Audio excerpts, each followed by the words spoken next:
रामनगर गांव में सर्दी अपने चरम सीमा पर थी। ठंड की हवा और लगातार बारिश ने सब कुछ कीचड़ में बदल दिया था। उसी गांव में सुरेश नाम का एक गरीब आदमी रहता था। सुरेश का परिवार ठंड और बारिश से बहुत परेशान था। उनके पास कोई ऐसा साधन नहीं था जिससे उन्हें उस ठंड और बारिश में थोड़ी राहत मिल सके। उसी गांव में एक धनी महाजन रहता था जो बहुत ही लालची और चालाक था। एक दिन महाजन अपने व्यापार के लिए शहर जा रहा था। ठंडी हवा और बारिश में चलते चलते वो थक गया और उसने एक पेड़ के नीचे आराम करने का फैसला किया। सफर के दौरान उसकी चांदी के सिक्कों से भरी कीमती थैली कहीं गिर गई।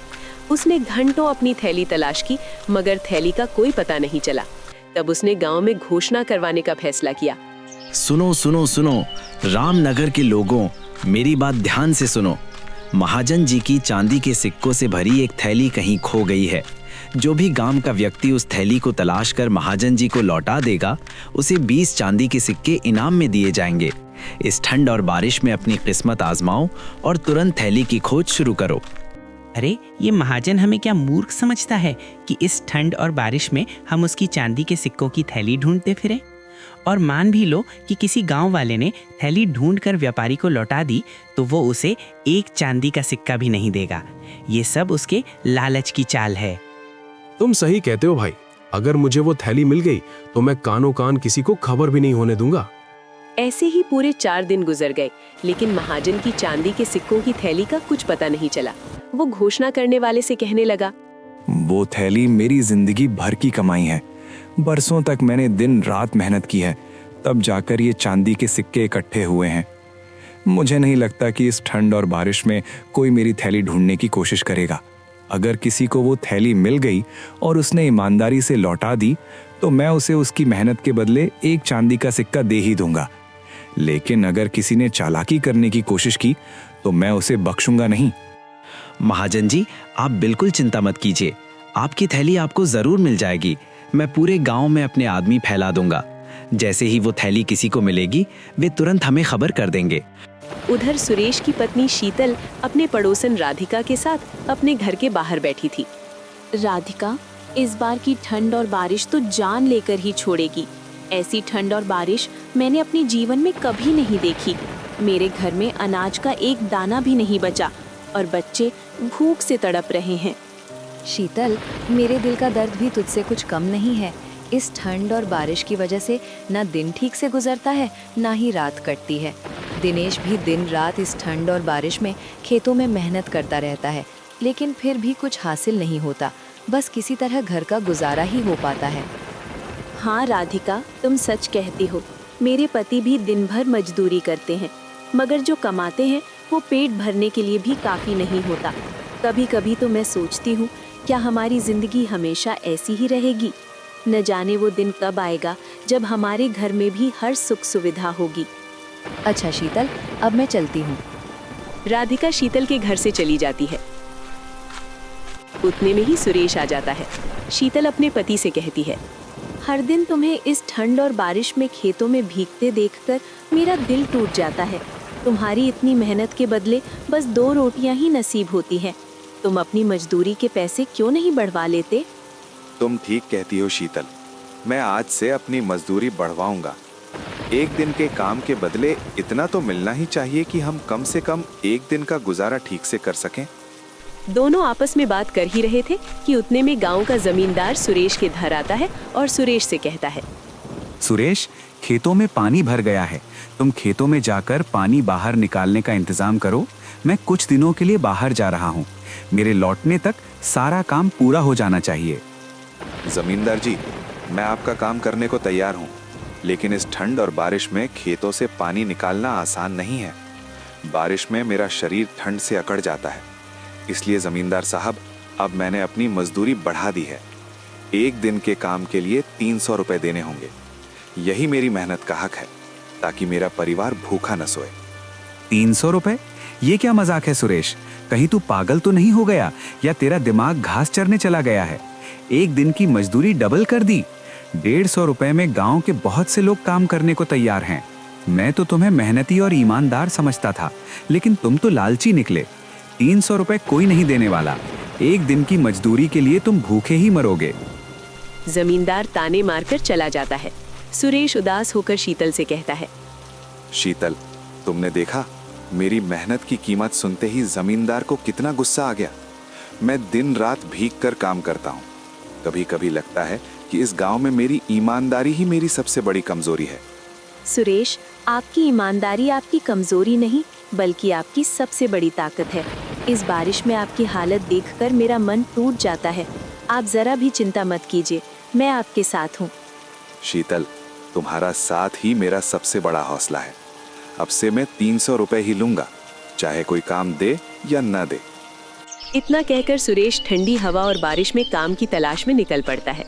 रास्ते में कुएं के पास उसकी नजर एक चमकती थैली पर पड़ती है। वो उसे उठाता है और देखता है कि उसमें चांदी के सिक्के भरे हुए हैं। सिक्के देखकर सुरेश का दिल जोर जोर से धड़कने लगता है। ये सिक्के किसी की जिंदगी भर की कमाई है। इस ठंड और बारिश में इन्हें खोने वाला कितना बेचैन होगा। अगर मैं इन्हें रख लूं तो शायद हमारी गरीबी मिट जाए, लेकिन मेरी ईमानदारी ही मेरा सबसे बड़ा गहना है और इसे मैं किसी कीमत पर नहीं बेच सकता। मुझे ये थैली इसके असली मालिक तक पहुंचानी होगी। फिर सुरेश चांदी के सिक्कों की थैली लेकर अपने घर पहुंचता है। क्या हुआ जी, आप तो काम ढूंढने गए थे, फिर इतनी जल्दी क्यों लौट आए? मेरा दिल घबरा रहा है, बताइए ना क्या बात है। शीतल, रास्ते में मुझे ये चांदी के सिक्कों से भरी थैली मिली है। ये किसी की जिंदगी भर की मेहनत की कमाई है। इसे खोने वाला इस ठंड और बारिश में कितना रोया होगा। जिस किसी की भी ये थैली है, मैं इसे उसे लौटा दूंगा, वरना मेरी आत्मा मुझे कभी माफ नहीं करेगी। ये आप क्या कह रहे हैं? भला पाई हुई चीज भी कोई वापस करता है क्या? ईश्वर ने हमारी गरीबी देखकर ये सिक्के हमें दिए हैं। ये चांदी के सिक्के हमारी जिंदगी बदल देंगे और हमें इस गरीबी से छुटकारा दिला देंगे। अब मुझसे ऐसी जिंदगी नहीं जी जाती जहाँ हर चीज के लिए तरसना पड़े। लेकिन शीतल, हम किसी और का धन कैसे रख सकते हैं? पता नहीं उस आदमी ने ये सिक्के किस काम के लिए जोड़े हों। क्या पता वो अपनी बेटी की शादी का सामान लेने जा रहा हो और ये थैली उसकी जेब से गिर गई हो। शीतल, कुछ भी हो सकता है, इसलिए मेरा दिल नहीं मानता कि मैं इन सिक्कों को अपने पास रखूं। अगर तुम ये थैली उसके मालिक को लौटाना चाहते हो तो लौटा दो, लेकिन मेरी एक शर्त है। अगर 5 दिनों के भीतर पता चल जाए कि ये सिक्के किसके हैं तो तुम इन्हें लौटा देना, और अगर 5 दिनों में किसी का पता नहीं चला तो फिर इन सिक्कों पर हमारा अधिकार होगा। ठीक है शीतल, मैं 5 दिन तक इंतजार करूंगा। अगर इन सिक्कों के मालिक का पता चल गया तो मैं ये सिक्के उसे लौटा दूंगा, और अगर कोई ना मिला तो जैसा तुम चाहो इन सिक्कों का इस्तेमाल कर लेना। शीतल के कहने पर सुरेश 5 दिन तक इंतजार करने लगता है। उधर कोई भी गांव वाला व्यापारी की थैली तलाश करने नहीं जाता। इससे महाजन बहुत परेशान होता है। फिर वो घोषणा करने वाले को बुलाता है और उससे कहता है, ये क्या तमाशा है? क्या तुमने गांव में ढंग से घोषणा नहीं करवाई? मेरी थैली कोई क्यों नहीं लौटाने आया? या फिर थैली किसी को मिल गई है और वो लौटाना नहीं चाहता? मुझे वो चांदी के सिक्कों की थैली हर हाल में चाहिए। महाजन जी, मैंने इस ठंड और बारिश में भी गांव के हर कोने में ढिंडोरा पिटवा दिया है कि थैली लौटाने वाले को 20 चांदी के सिक्के इनाम में मिलेंगे। अब तक तो किसी न किसी को आ जाना चाहिए था। तुम ऐसा करो, इस बार फिर से घोषणा करवाओ और इस बार आधे सिक्के इनाम में देने की बात कह दो। लेकिन महाजन जी, अगर आप आधे सिक्के इनाम में दे देंगे तो आपके पास क्या बचेगा? फिर तो आपको इसमें कोई फायदा ही नहीं होगा। इससे फायदा होगा, बस कोई थैली लेकर आ जाए, फिर मैं उस पर चोरी का इल्जाम लगाकर एक सिक्का भी नहीं दूंगा। महाजन जी, आपके शातिर दिमाग की जितनी तारीफ की जाए उतनी कम है। इस तरह आपको किसी को कुछ देना भी नहीं पड़ेगा। अब देर मत करो, जल्दी से पूरे गांव में घोषणा कर दो कि जो थैली लौटाएगा उसे आधे चांदी के सिक्के इनाम में मिलेंगे। महाजन के कहने पर वो हरीश घोषणा करने निकल पड़ता है। सुनो सुनो सुनो, रामनगर के लोगों, मेरी बात कान खोल कर सुनो। महाजन जी की चांदी के सिक्कों की थैली कहीं खो गई है। जो भी उस थैली को तलाश करके महाजन जी को लौटा देगा, उसे अब 20 नहीं बल्कि आधे चांदी के सिक्के इनाम में दिए जाएंगे। ये मौका बार बार नहीं आता। जो थैली ढूंढ कर लौटा देगा वो माला माल हो जाएगा। घोषणा करने वाले की आवाज सुरेश के कानों तक भी पहुंच जाती है। वो जल्दी से अपने घर जाता है। शीतल, ये चांदी के सिक्कों की थैली हमारे गांव के महाजन जी की है। उन्होंने घोषणा करवाई है कि जो भी ये थैली लौटाएगा उसे आधे चांदी के सिक्के इनाम में मिलेंगे। वो महाजन ऐसा कभी नहीं करेगा, वो बहुत लालची है। वो अपने आधे चांदी के सिक्के भी किसी को नहीं देगा। ये सब उसकी चाल है। उसने गांव के बहुत से लोगों को धोखा दिया है। तो मैं क्या करूं शीतल? क्या ये थैली महाजन को ना लौटाऊं? अगर महाजन को जरा सी भी भनक लग गई तो वो हमसे थैली भी छीन लेगा और बदतमीजी अलग से करेगा। इसलिए भलाई इसी में है कि मैं उसकी थैली लौटा दूं, चाहे वो मुझे इनाम दे या न दे। ठीक है, जैसा तुम्हें अच्छा लगे वैसा ही करो। सुरेश थैली लेकर महाजन के पास पहुंच जाता है। जब महाजन सुरेश के हाथ में अपनी चांदी के सिक्कों की थैली देखता है तो उसकी खुशी का कोई ठिकाना नहीं रहता।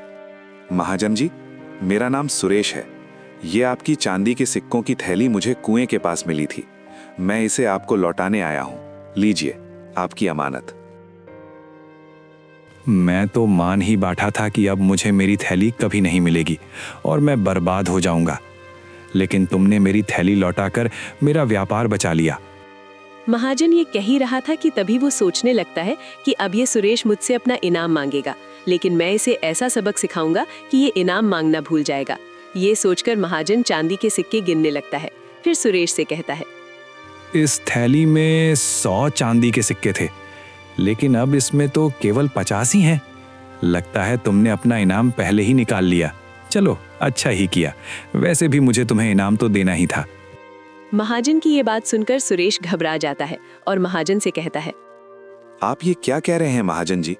इस थैली में 100 नहीं बल्कि 50 चांदी के सिक्के थे। जब मुझे ये थैली मिली थी तब मैंने अपने हाथों से सारे सिक्के गिने थे। तुम्हारे कहने का क्या मतलब है? क्या तुम ये कहना चाहते हो कि मैं झूठ बोल रहा हूं और तुम्हें तुम्हारा इनाम नहीं देना चाहता? नहीं महाजन जी, ऐसी कोई बात नहीं है। तो फिर ये क्या है? ये मुझसे चालबाजी कर रहे हो और मुझसे दोहरा इनाम लेना चाहते हो? महाजन जी, आप ये क्या कह रहे हैं? मैंने इस थैली से एक भी सिक्का नहीं निकाला। अगर मैं चोर होता तो ये थैली आपको लौटाने क्यों आता? मैं इस गांव का जाना माना व्यापारी हूं और तुम जानबूझकर मुझे बदनाम करने की कोशिश कर रहे हो। अब मैं राजा से तुम्हारी शिकायत करूंगा। महाराज ही तय करेंगे कि झूठ मैं बोल रहा हूं या तुम। महाजन सुरेश को राजा के दरबार में लेकर जाता है और राजा से कहता है, महाराज, मेरी चांदी के सिक्कों से भरी थैली खो गई थी। उस थैली में 100 चांदी के सिक्के थे। मैंने घोषणा करवाई थी कि जो भी थैली तलाश करके लौटाएगा उसे आधे चांदी के सिक्के इनाम में दिए जाएंगे। सुरेश ने वो थैली मुझे लौटा दी, लेकिन जब इसने थैली लौटाई तो उसमें 50 चांदी के सिक्के ही थे और सुरेश का कहना है कि जब उसे थैली मिली थी तब उसमें 50 ही सिक्के थे। मुझे लगता है कि इसने 50 सिक्के चुरा लिए हैं। अब ये मुझे बदनाम करने की कोशिश कर रहा है। महाराज, आप ही इसका फैसला कीजिए। महाराज, एक बार मेरी बात भी सुन लीजिए। ये थैली मुझे कुएं के पास मिली थी। मैंने इसे महाजन जी को लौटा दिया। मैंने कभी किसी के साथ धोखा नहीं किया। महाराज, आज मेरी इज्जत दांव पर लगी है। मैं गरीब हूं मगर बेईमान नहीं। मैं बस इतना चाहता हूं कि सच सामने आए। हमारे पास इस मामले का कोई ठोस सबूत नहीं है, इसलिए मैं इसकी पूरी जांच करवाऊंगा। तुम दोनों कल फिर दरबार में उपस्थित होना। अब तुम दोनों यहाँ से जा सकते हो।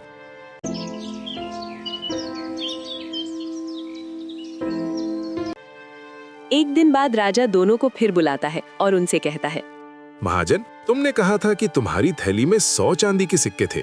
फिर ये 50 चांदी के सिक्कों वाली थैली तुम्हारी कैसे हो सकती है? तुम अपनी 100 सिक्कों वाली थैली की तलाश करो और सुरेश, ये 50 चांदी के सिक्कों की थैली तुम अपने पास रखो। यदि 2 सप्ताह के भीतर इन सिक्कों का असली मालिक थैली लेने आता है तो तुम उसे लौटा देना, लेकिन यदि कोई नहीं आता तो ये थैली तुम्हारी हो जाएगी और तुम इसका जैसा चाहो वैसा उपयोग कर सकते हो।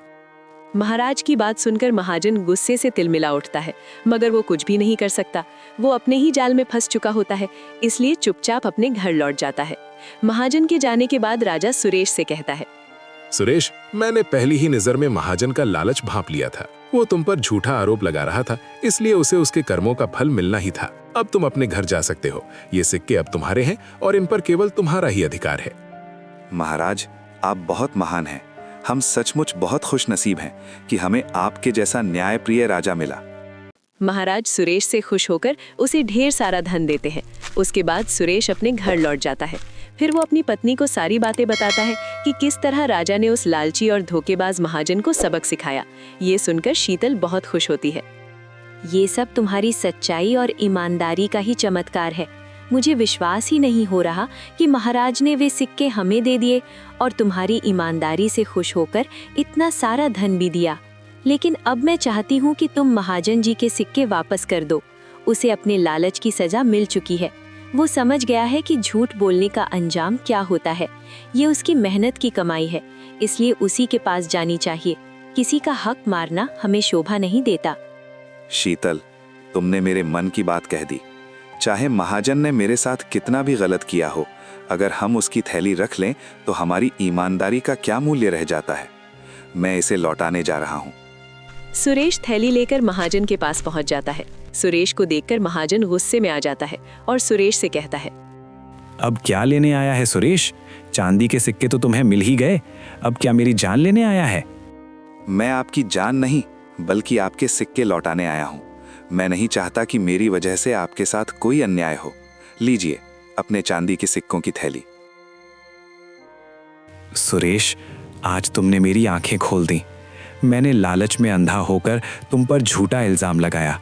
उस थैली में 100 नहीं बल्कि 50 ही चांदी के सिक्के थे।